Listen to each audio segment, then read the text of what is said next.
Excellencies, dear friends, welcome to the 17th meeting of the Forum 2000, devoted this year to societies in transition. In fact, the Forum 2000 itself is in a bit of a transition after the death of its founding father, President Václav Havel. It was meant initially as a one-off session to discuss globalization. Well, 16 years after, it's not quite an institution, but perhaps a tradition is developing. Why has this meeting in Prague caught on? Why are we still returning to it? I see three main reasons. One is the spirit of dialogue. The second is the issues. And obviously, the host himself, the founder himself. The dialogue. From the onset, there was no ideological framework, hidden agenda.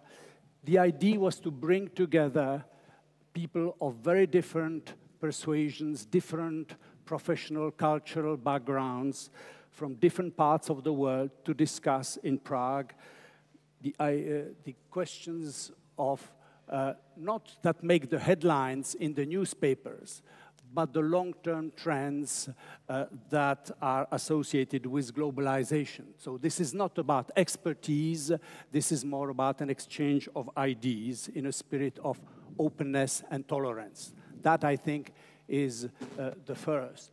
The second has to do with globalization and its discontents. That is the issue itself we were addressing.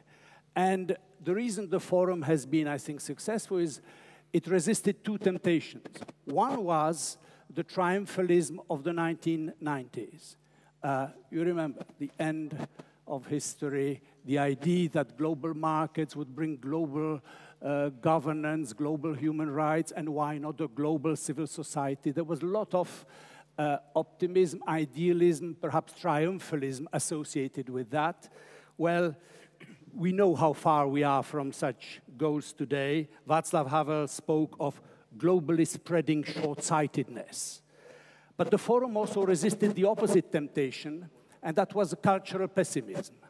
The idea that we were in the midst of a conflict of civilization, a clash of civilization, and Václav Havel was very much trying to promote here in Prague a dialogue between civilization.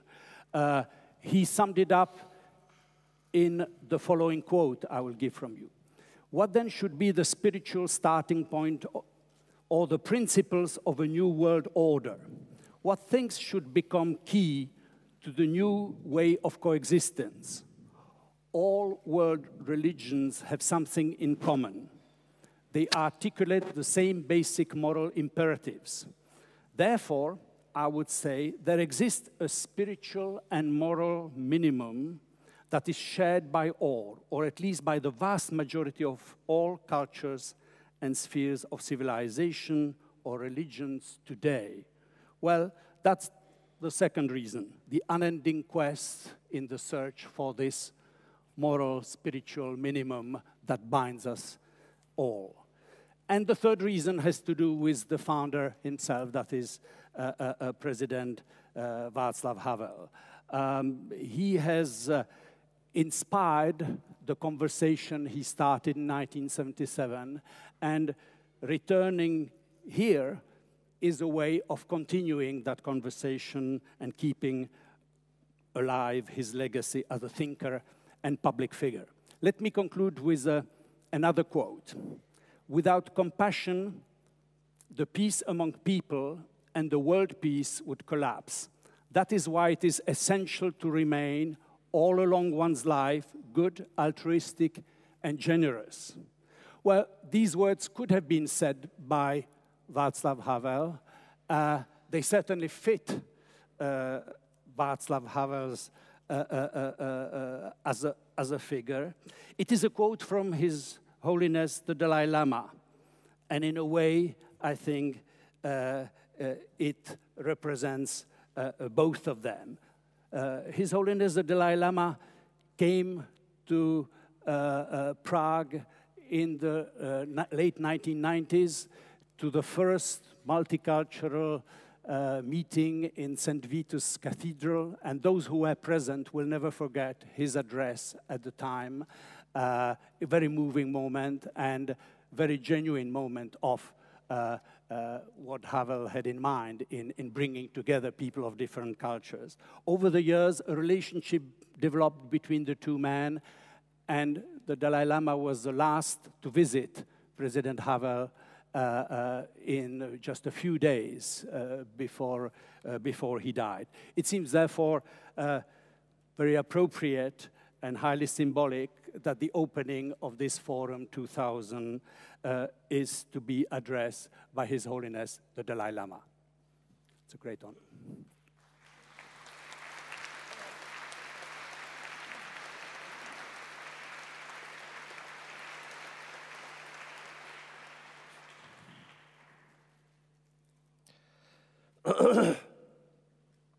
Respected dear brothers and sisters, as a, I think, long-time friend of late President Havel,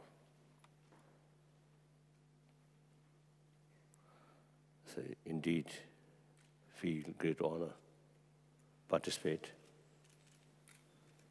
once more the meeting which he start. And I would like to say, I just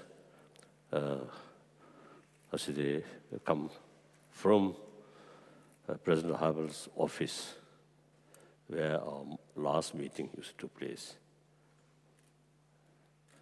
I have some kind of this kind of practice. In India, Dr. Rashid Prasad, after he passed away, I went to his own home in Patna on a small apartment, so as I pay my respect. And also Pandit Jawaharlal Nehru's official residence still kept. I remember one small Buddhist text.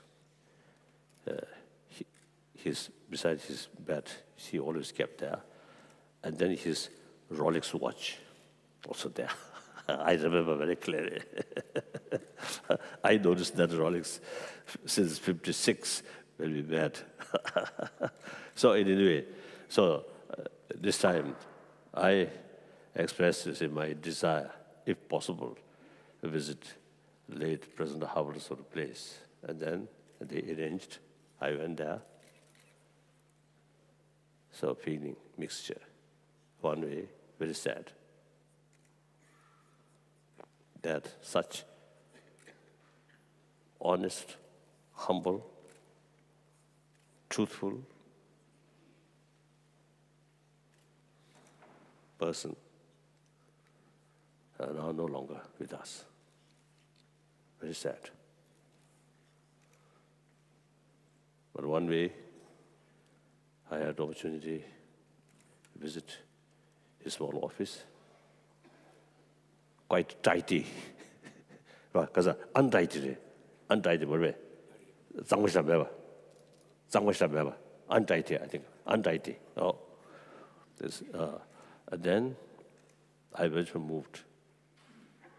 So I just put my head on his chair and I reflect his spirit. I always feel as one admirer of him.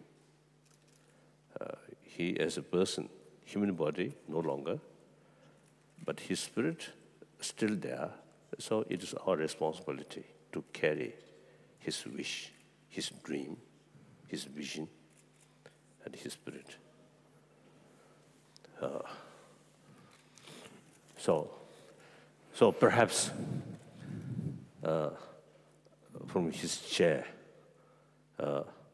perhaps I may carry some his blessing out here. Now, you mentioned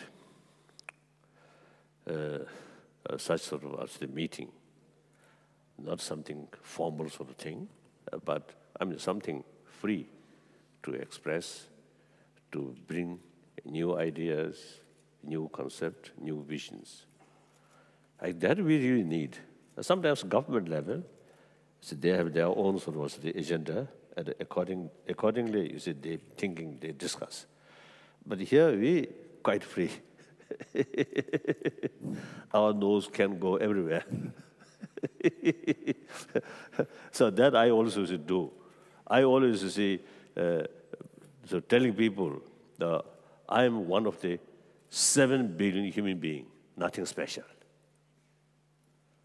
So naturally, all 7 billion human beings, we live on this small planet.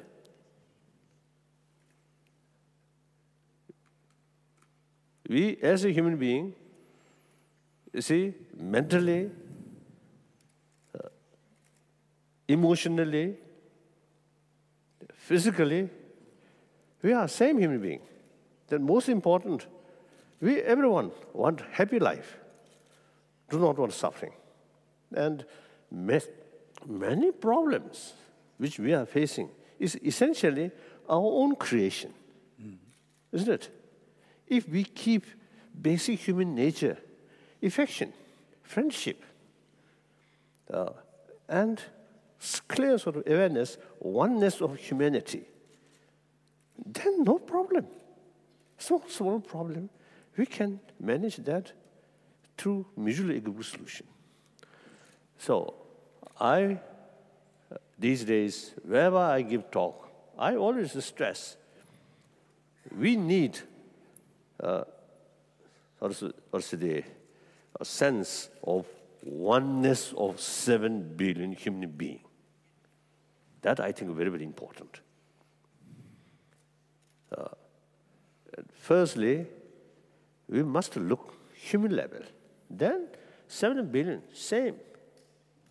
The secondary level, yes, different nationality, different races, different faith, different language, different culture. That's secondary level. So without knowing, you see, a different language, we can show our smile. Isn't it? We show our genuine sort of warm feeling. Even animal, we cannot communicate with language, but we can show our affection. They appreciate that. So 7 billion human beings, you see, once we truly develop, you see, sense of oneness, and I want happy life, they also want happy life. And today's world's reality, the East, West, North, South, every sort of continent, heavily interdependent. Global economy, environment issue. So the world really become smaller, heavily interdependent. Then, according to that new reality, our concept, sort of strong concept, we and they, and on the level of secondary differences, too much emphasis on that, then you see, once we develop strong sort of concept, we and they, that's the basis of violence. That's the basis of war. Eliminate your enemy. Eliminate the other, they. That's supposed victory of yourself. That's totally unrealistic. Totally now obsolete. Obsolete, what called? Obsolete, outdated. Yeah. Outdated. Now, I usually is telling 20th century, generally I speak, I mentioned, my generation belongs to 20th century. I think you too. I think you maybe not. 21st century. So most of these gentle, dignified people, most of you belongs to 20th century. 20th century gone. Now, these young people, behind there are some young people. You are truly belongs to 21st century. My century, in spite of many sort of happy things and many achievements in 20th century, I think century as a whole, I think we can describe century of bloodshed, century of violence. Different form of violence, not only killing, but cheating poor people, weaker people, bully weaker people, exploit. And also, you see, the immense corruption now, many different parts of the world. I don't know how much corruption in this country, your country. Fair amount. So in many cases, when I give talk, I ask audience, the corruption small or big? Often they respond that way. And then also gap, rich and poor. Small or big? I think Australia or some country, when I ask them, they say small. Both cases, the rich and poor gap huge. So these all related with some kind of sort of mental attitude, not believe firmly about non-violence. These sort of unhappy or unhealthy sort of situation, these, see, we human beings, we deliberately, you see, create these things. It's form of violence. So now, in a way, past century now become that way. Now, from our past experience, if you carry the old sort of way of thinking continuously, I think this killing, violence, endlessly, and corrupted society, moral crisis will continue. So now we have to think, this 21st century, now this is not 20th century's generation's responsibility. Now we are ready to say bye-bye. Now the young people, the generation of 21st century, you must think wider way, holistic way, long vision. Emphasis, the common interest, top most important. Then small interest on the basis of nationality or religious faith or some other. These are, I think, secondary. Now, time come. We must think, act on the basis of fundamental level. We are same human being. So sometimes I jokingly say telling, when I give talk, some young student, so the generation, 21st century's generation, now have sort of opportunity to create new world, better century, peaceful century. So my generation now may not see that, but either heaven or hell, we will watch you. Whether you seriously will see taking care about humanity or not. If, you say, according to the theistic religion, if I in heaven, then I can easily watch. If in heaven, in hell, I think I want to get few days sort of visit to to our world from permission, from the, I think, because of the authority of hell, submission, and visit few days, and we'll watch. So now, past is past. We can't change. Future depends on present. The future is concerned, still there is possibility to change. Change, not building, not sort of, or say the technology. It is continuously changing. But real change must sort of cultivate here. Thinking, more wider way, humanity. And then also, no, time to go, time to stop? Okay, few minutes. Then, in order to change our mind, firstly, seeing humanity as a one. Then important, how to achieve happy humanity. Technology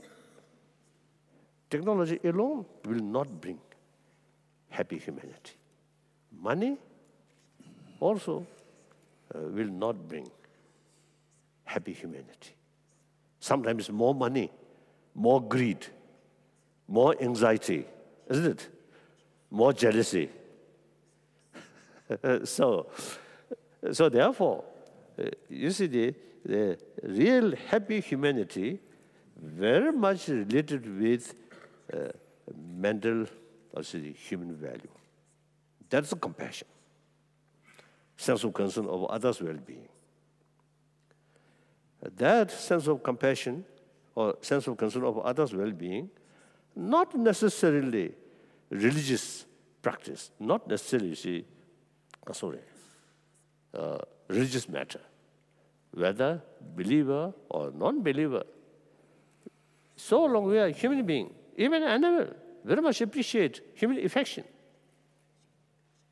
So you could be, non-believer, even an anti-religious person, okay. But should be sensible, warm-hearted person.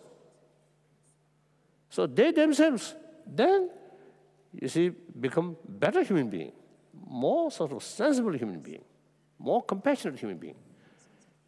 So I usually used to call this 21st century should be century of peace in order to develop peace, not release few pigeons, no, or few nice sort of statements, no. Peace, through inner peace, we can develop genuine, lasting world peace, or peaceful century. So peace, very much related with our mind, our emotion. More compassionate mind, create inner peace. Through inner peace, all our verbal action, physical action, all become then non-violent action. So in order to create a peaceful century, peaceful world, ultimately we must pay more attention how to develop human sense of concern of others' well-being. That now I usually telling our common experience, we everybody, young and old, everybody come from our mother. So we grown up with mother's affection, mother's care. And father also as well. Sometimes quite aggressive father also there. My own case, my mother, very, very warm-hearted person. My father, short temper. Yes, such young boy, 2, 3, 4 years old, a few cases, something like that. From my father's blessing, like that. I think I can't blame my father. I think I myself may be too much naughty at that time. So we all, grown up with mother's affection, parents' affection. So I really believe, those gentlemen, who received maximum sort of affection at a young age, I think in deep inside, much happier. Those gentlemen looks very smart, but at early age, lacking mother's affection. And some way, deep inside, some kind of sense of fear, distrust. So that's our common experience. Then common sense. Then the medical scientists and also brain specialists, those great scientists, now they, through their own experiment, now they convincingly telling us, warm-heartedness here brings healthy mind, healthy emotion. Healthy mind, immense importance to healthy body. So healthy mind, healthy body is very close link. So I usually say telling, now why not? You see, in education field, you see, we usually take the education about hygiene, physical hygiene. So now why not? In education field, hygiene of emotion, that I think should include. Through that way, through education, through secular education field, some sort of education about warm-heartedness, not talking about God, not talking about heaven, not talking about Buddha, but simply this very life. In order to build a happy world, we need sense of oneness of humanity, and we really need respect others' life, others' right. So this very, very much related with human compassion, human affection. So long run, please, you see, pay more attention, these young people. Now think more how to build this century more happier, peaceful century. Ultimately, it's related with warm-heartedness or compassion. So we can say this century should be century of compassion. Through education, not through prayer. I'm Buddhist. In my daily practice, at least 5 hours sort of meditation, prayer. But in the terms of well-being of humanity, I think prayer, not much effect. Prayer for individual, very effective. But for the society, for the world, I think our action is more important than prayer.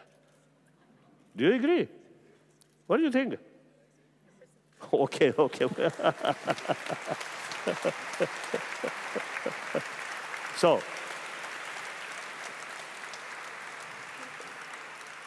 So that wherever I have opportunity to talk with public, with people, I'm talking, you see, these things. So I felt just you see, concerned about the world and how to overcome these sort of conflict, these sort of, I'd say, the differences. So that's, I think, key point. So now finished. My talk finished? If you say so. No question. No question.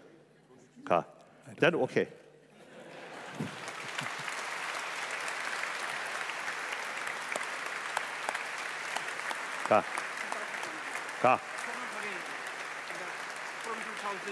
Oh, okay. Thank you. Thank you so much. Thank you. Great pleasure. Thank you. Thank